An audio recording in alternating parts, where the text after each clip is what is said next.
Zoo time. Da, da, da. Da, da, da, da. You know what that means, don't you? Giraffe time.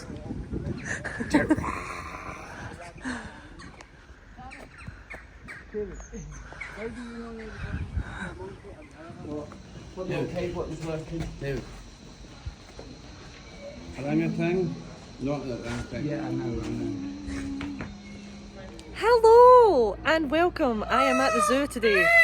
That is one very loud peacock, by the way. Today I am here at the zoo. I am so excited because it means I get to see the giraffes. Giraffes are my favourite.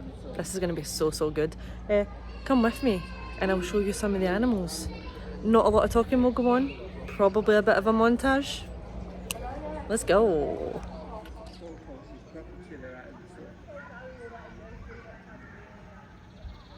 What a gorgeous peacock. That is gorgeous. Look at the plumage on that. Guess who I'm with today, guys? Hi! Jess! David's here. Look, the whole gang's here, except three. Douglas is here. How big's this one? Chris is over here. There's a couple. Say hi. Look at the size of it. Hi! Right, from Ryan Jess Adventures is here. Yeah! There's three. There's one, Hey, Christopher. Hello! Check out Ryan Jess Adventures, their YouTube channel, because Ryan will have a vlog up of this. He's got vlogs of the whole week that has happened here. So go check his channel out and give him a follow, a thumbs up, a like, you know, the whole shebang. Big long flight into the arena. Now as she comes in, if you look at her wings, you'll see why she gets the name the green-winged macaw, and that's because of that fantastic green stripe that goes right across it. Now can we show everyone your wings? There you go.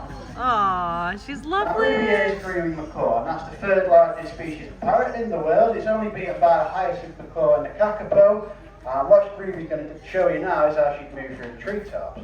Now, what Ruby's moving, she's using two parts of her body, and these two parts of her body are key to what making parrots parrots.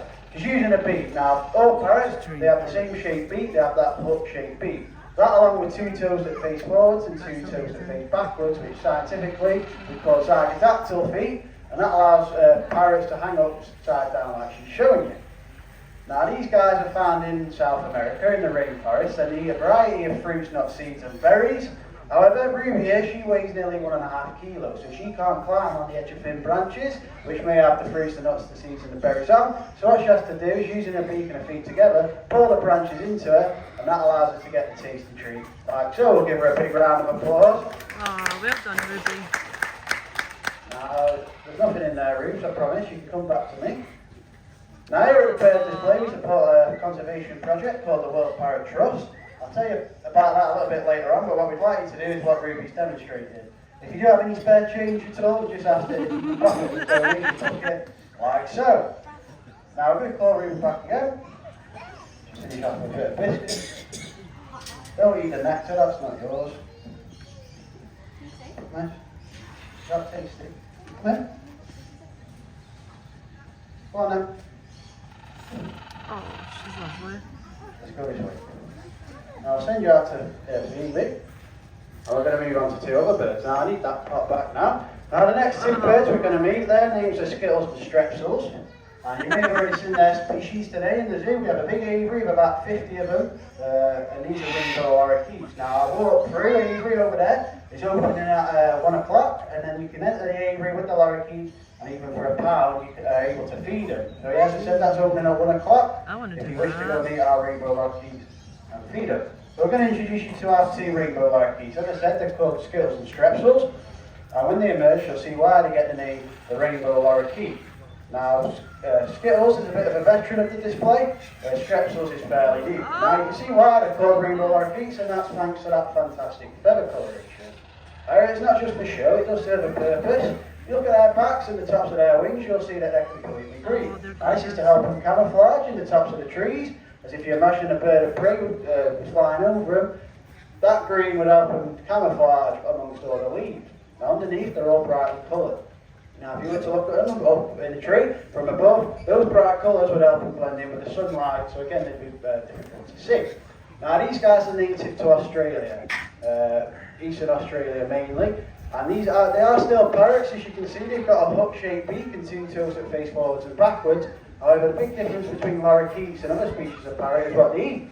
So as you can see, I'm feeding them out of a silver pot. Now in this silver pot is nectar. These guys are specialists and they feed mainly on nectar and some fruit. And what they'll do in the wild is they'll climb down the stems of different plants and flowers, and they have a specialised tongue which has lots of little brushes and bristles on the end, and that allows the nectar to stick to their tongue, and it allows them to feed as they're showing you. Now these guys are a pair. They've been a pair now for a few years, and rainbow lorikeets are actually monogamous, and that means that they'll stay in their pair for life. Now, they don't just live in pairs, they do live in big flocks. And in the wild, these flocks can reach up to 1,000 individuals. They're found mainly in the grassland and the wooded areas of Eastern Australia, but they also are found in the urban areas as well. And that's led to them being considered quite the pest to the local Australians. Now, we're going to ask them to do one more run along the river. Back to me. If they make their way out to Phoebe, which is the difficult bit, we'll give them a big round of applause. There we go. You sing, and do you find yourself funny?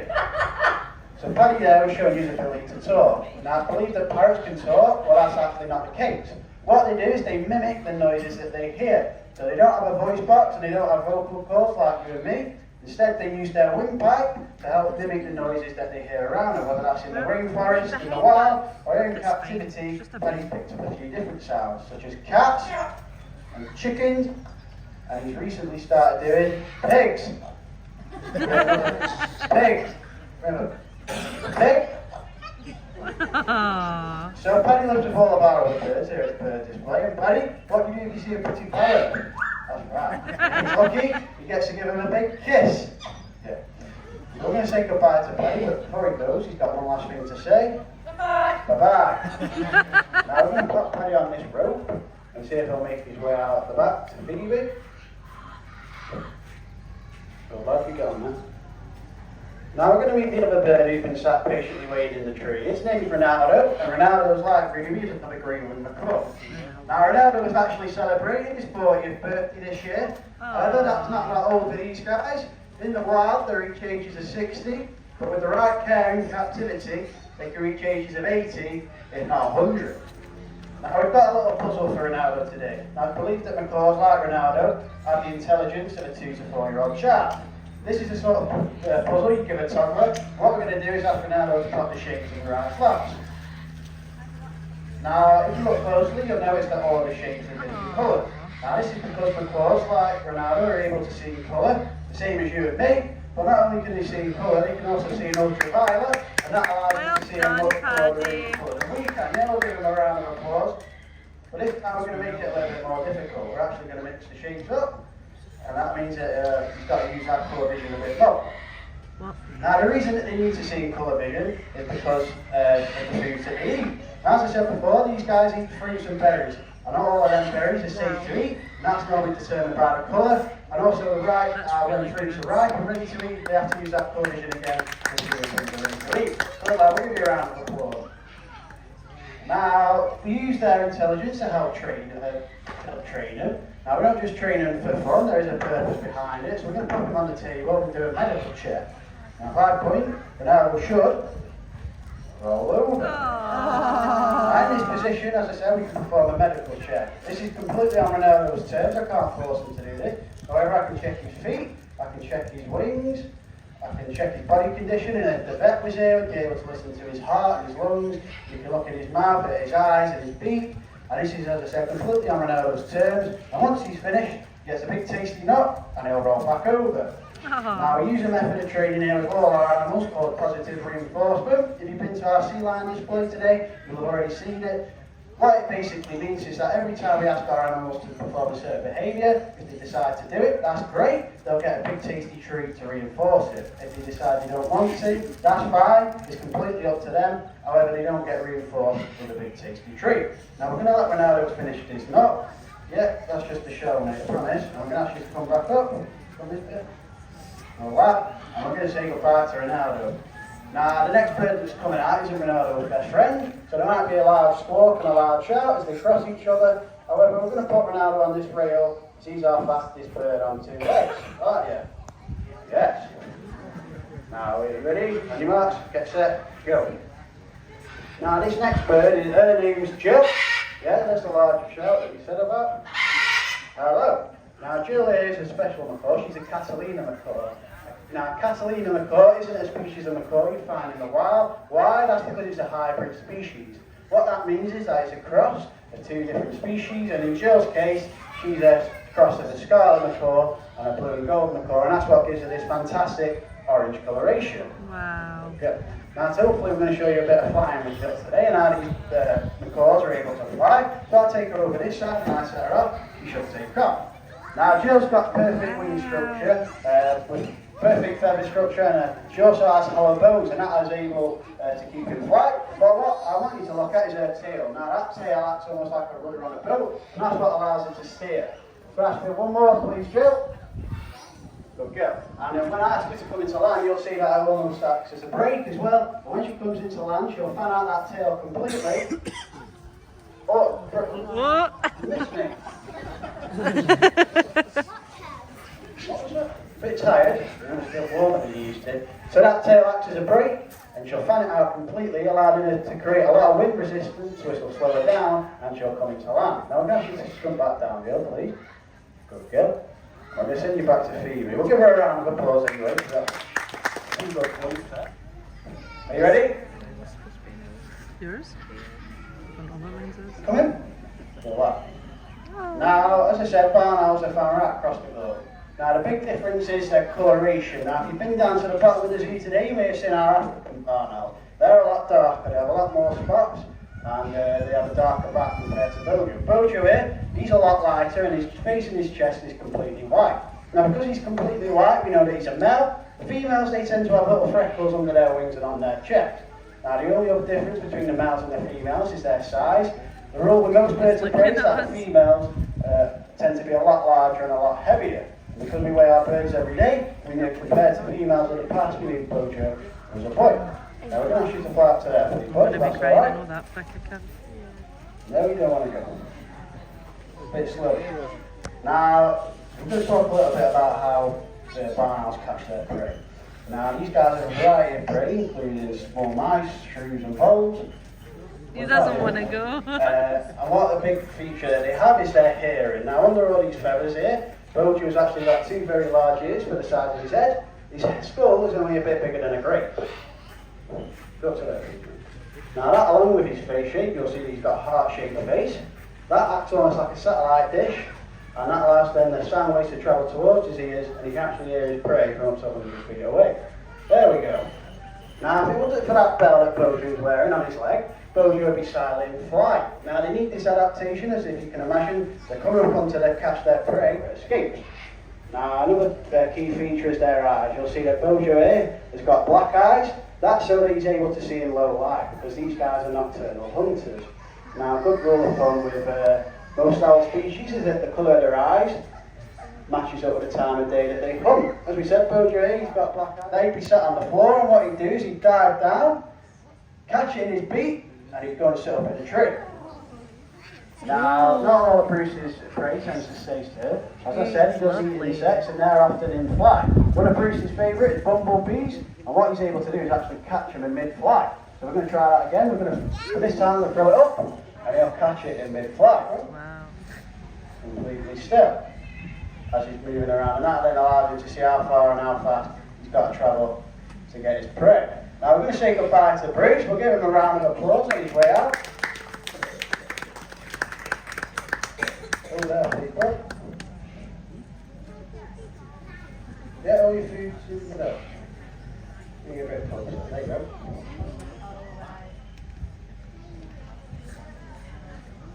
You ready?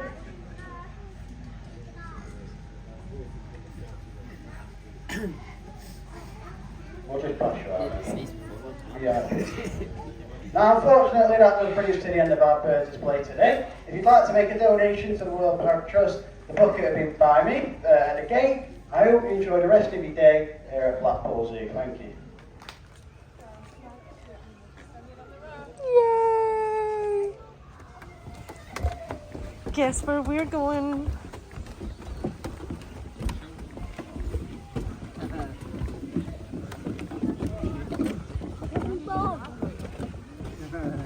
Because he knows where we're going.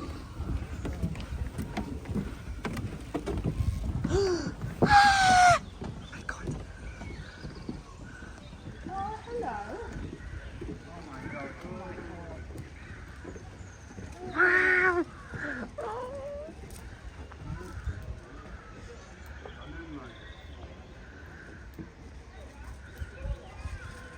Gorgeous babies!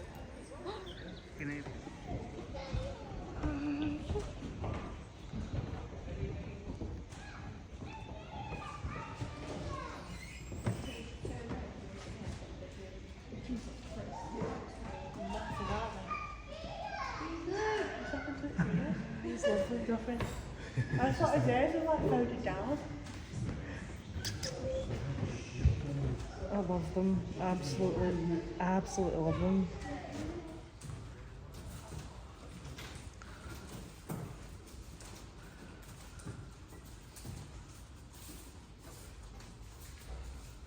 I don't think I've ever been so happy in my life.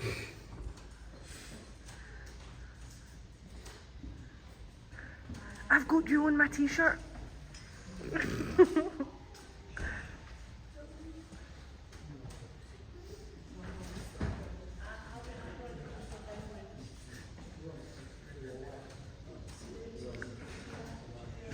Lovely.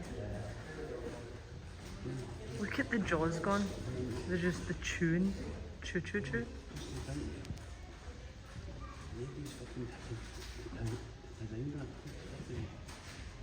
Yeah, it's just natural to blend in with the savannah. I love it. Just having a chew. Choo choo choo.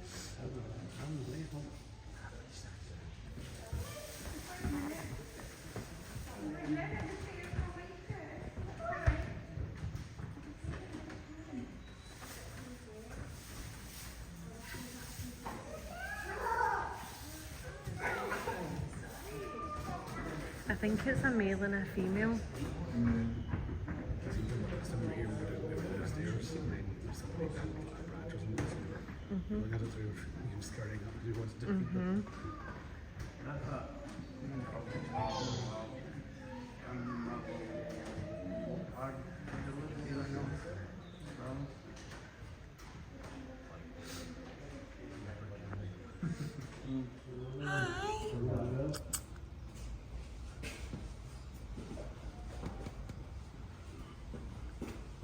Oh, he's just in a poop. What?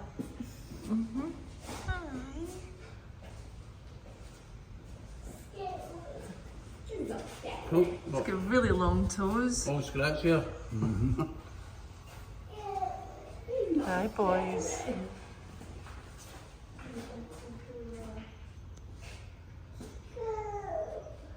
Look at the fucking...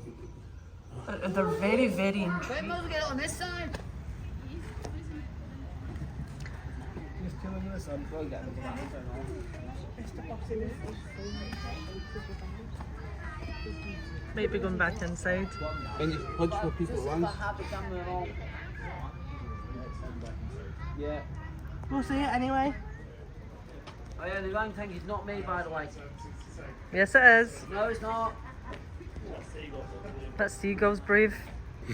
You know what rain is, don't you? What? Fucking giraffe. A giraffe. Mm-hmm. The cleverest ones, you reckon, aren't they? What are they?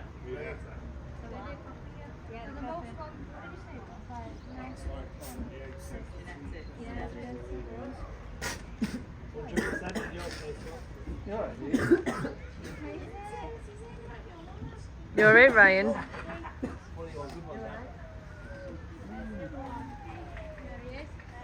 Yeah, we are. We've just seen him.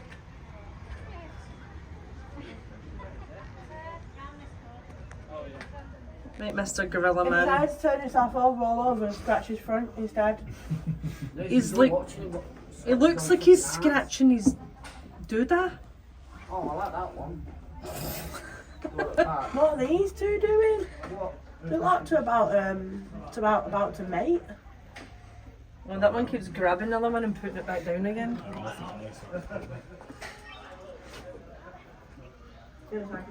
So you can say what they usually do. Because the mothers usually do this to their kids. Daddy. Is that the dad? He's the alpha. Does that mean Because he the mates with mums everybody usually else? groom Well, some their couple of them are young. boys, but he's the one in charge of the group. Probably up there.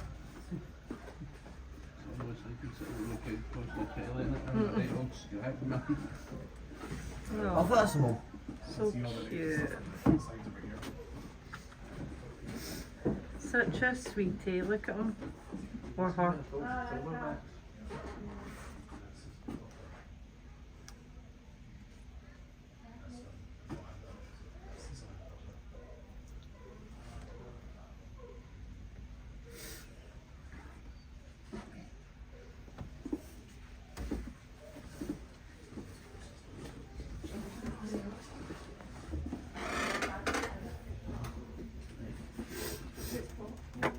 What are you two doing, I wonder? That's the young. Oh,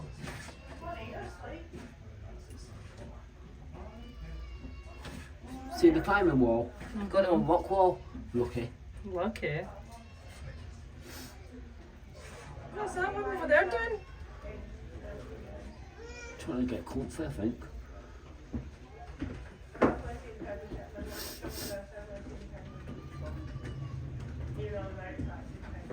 What's he doing with his freaking hand? The big alpha was born in 1987. Wow. It was transferred here in 2004. That's an age for a monkey, innit? Sorry, gorilla. Gorilla. That was when he was really reunited with the two half-sisters. And he then produced a daughter and a son. So they're all one big happy family. Yeah. Well, they're one big family, I don't know about happy.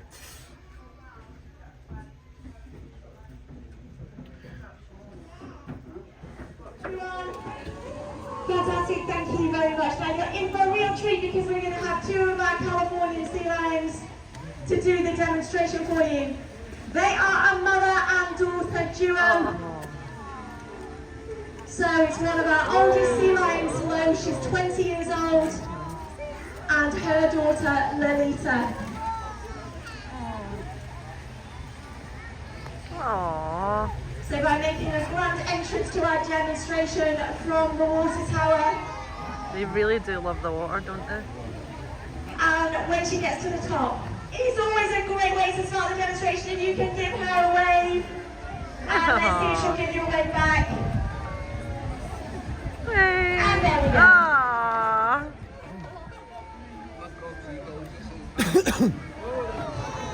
A very impressive 3-metre dive into our Actions Oceans pool. We're very proud of our arena, and our pool here is one of the largest in the UK. It's home to our 7 Californian sea lions. They are all female.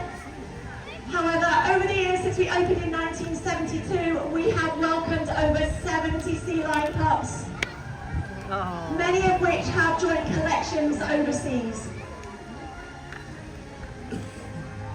But for now, you're going to meet Lo and you're going to meet Lolita. They're going to come up onto what we call our beach. And I can do the formal introductions once again.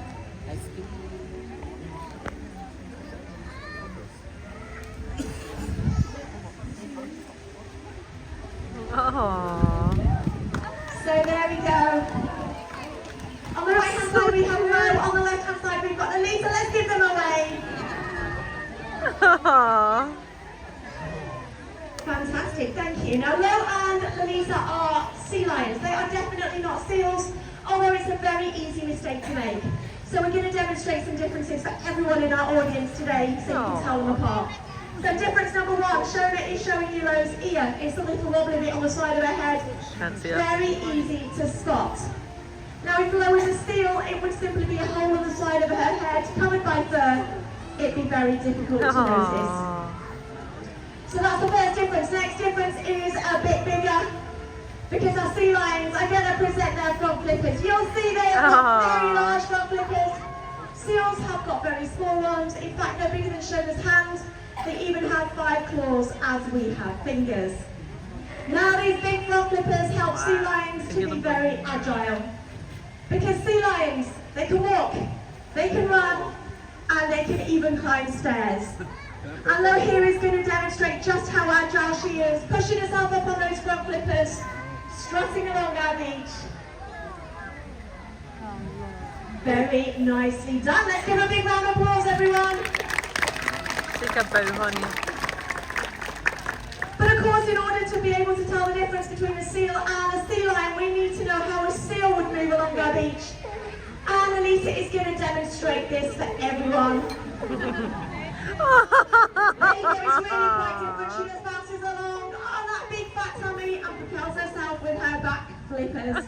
Fantastic demonstration. I don't think we'll ever mistake a seal for a sea lion again. Another round of applause, please, everyone.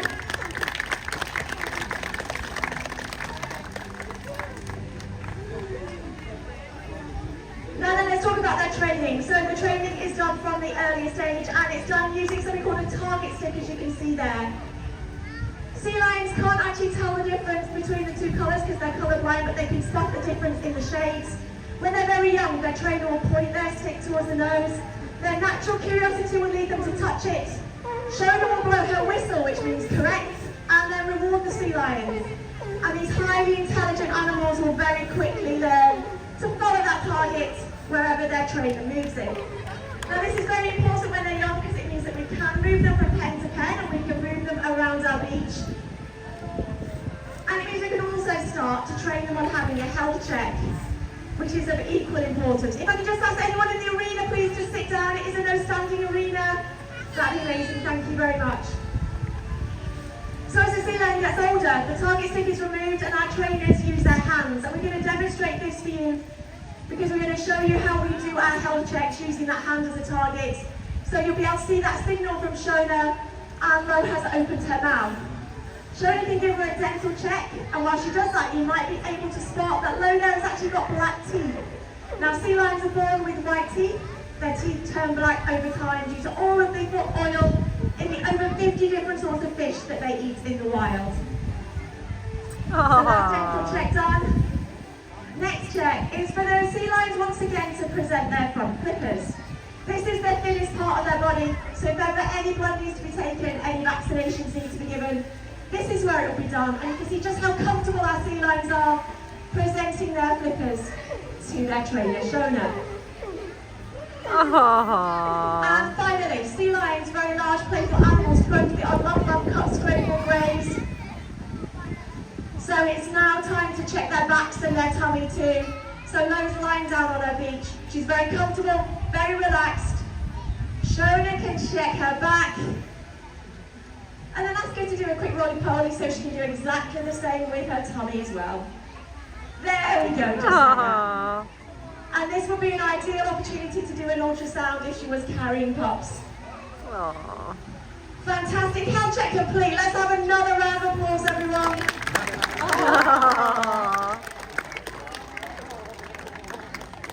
Gorgeous. It's really important we enrich the lives of all of our animals here at Blackpool Zoo. And one way we do this with our sea lions is to use props to reflect their natural behaviour in the wild. So by using these hoops, we're going to show you how a sea lion would use this behaviour to catch their prey. So Lolita is reaching her lovely long flexible neck. Her forward-facing eyes are focused on that hoop. And her quick reflexes make her very accurate indeed. But of course, in the wild, sea lions catch their prey from in the water, so we're going to show you their hunting skills. By Shona throwing these hoops into the water, Lolita did her best then. She's pushing herself up with those big front flippers. I think she wants to give it another go. So let's try that one more time. Here we go, Lolita. Very enthusiastic. Oh. Yes, she did it that time. And again, kind of. But nevertheless, it was fantastic. Let's give her a big round of applause, everyone.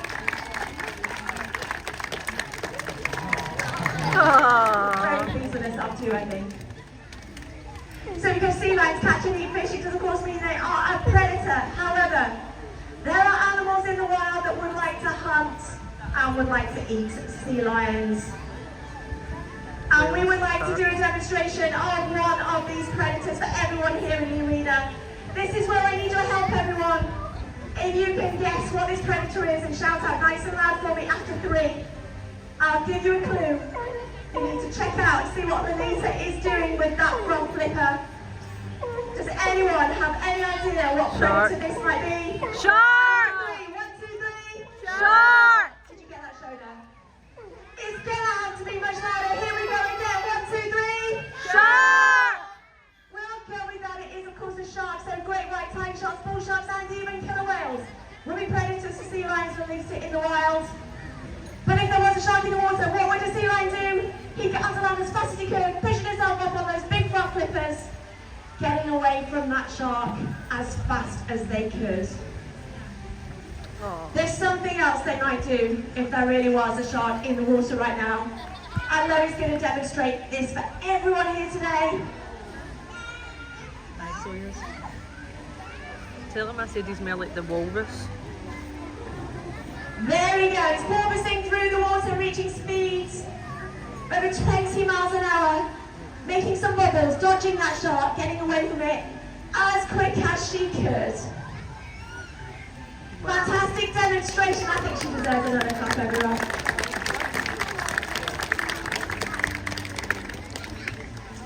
Sadly, there's something else that does pose a great threat to every type of marine life. One seabird or one marine mammal dies every second in our ocean due to plastic pollution alone. So we want to demonstrate what we would like you to do with any litter you have in our arena, in our zoo, and when you get back home as well. So this empty plastic bottle is going in our ocean here.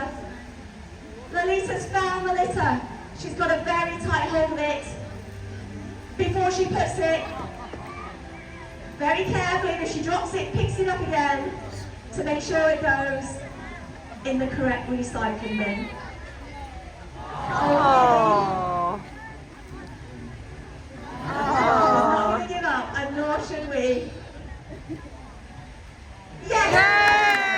Yay! She's proud of herself.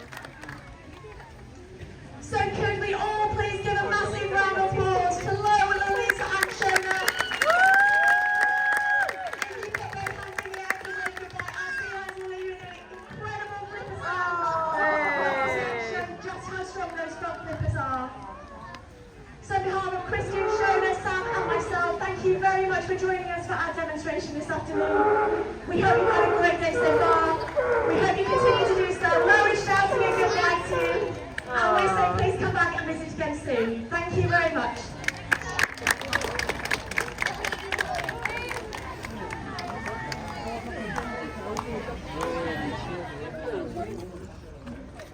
He's right there. Look.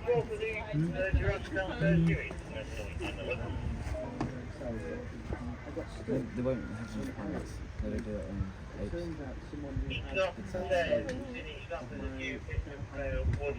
You know, aren't they?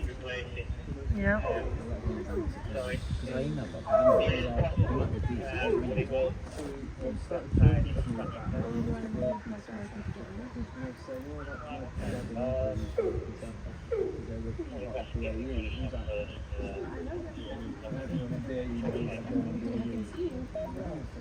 fish stays in the box. Oh, sea dogs. Yeah. Sea dogs. Yeah. Apart from it, it's got a moustache. They're chasing the seagulls. Yeah. No worries. It's not a question about season. I want to ask about workplace or like Yeah. We do, yeah. So we have, you have the year-long or 9-month to 12-month internship as part of a degree. Or there is a number of different work experience programs from blocks to weekends to that all online. So we're accepting students at the moment. Okay, I was wondering because we're both graduated now. I graduated this year. So which one is that when you postgraduate? Potentially, which is heavily research-based. But yeah, it's definitely as well. So she looks at all the work experience placements. So yeah, it's all in there. But if you just drop an email, fill in a form, and then we can take it from there. But yeah, it's open at the moment, so I'd get in as quickly as you can if you're interested. Oh yeah, it was. Yeah, one of our friends is at the working at the elephants. Oh right, okay. Talk about that. Yeah, no, Thank you so much. No problem. Nice to meet you. Thank you. Bye. So yeah, Carol forgot to tell me that there was people coming in to try and shoot the webcam. Okay there. Yeah. Are you trying to find anything? I'm just trying to get the bearings. I'm bringing some children. So I already fed So them. right now I'm here. So I sprint up You're to the just kitchen. here, Axel. Sprint back there with a whole box. So the way it's orientated is the way it is now. 25 So minutes. gorillas. No one's moved. I got that just as you turned round. Cutie patooties. It's like a lemur march. Look at that one, just chilling on his ass. Look. Yeah. Well, I mean, we did buy stuff when we got there, like the toiletries and the washing up liquid and all that sort of stuff that we needed to get, and then we went food shopping, I think, didn't we? Yes, or twice. Yeah. And tip it over. He needs to tip it over.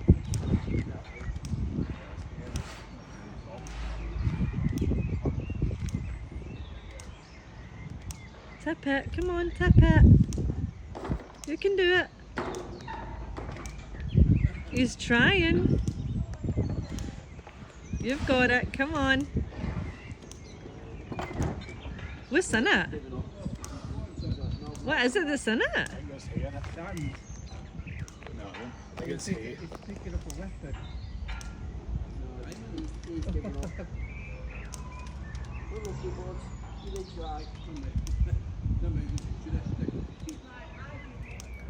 We have finished our day at Blackpool Zoo. It has been a very tiring day, but it was so worth it. There's so many videos, so many photos, so many lovely animals to look at. Like, it's been fantastic. We left the elephants to last because climbing up that bloody ramp was a nightmare. So after this, we're going to head into the gift shop and see if there's any goodies in there. I'll probably sneakily buy myself a wee giraffe. So, Like I always do. so when it's outside David's wanting a Mecca coffee. bingo. Coffee! David's wanting a coffee. Coffee! Bingo, Yeah. in the Coffee. station, Where are we going to get a it's coffee in literally there? one stop You might not get it in the right gift shop though. No, not in this shop. We're not walking all the way back to the cafe just for a coffee. Bus stop right outside Mecca bingo. Well, we're going to have to find something, aren't we? Probably. Yeah, and then the bingo is Mecca behind it. It was a good day. It's goodbye from me and goodbye from Me? Goodbye.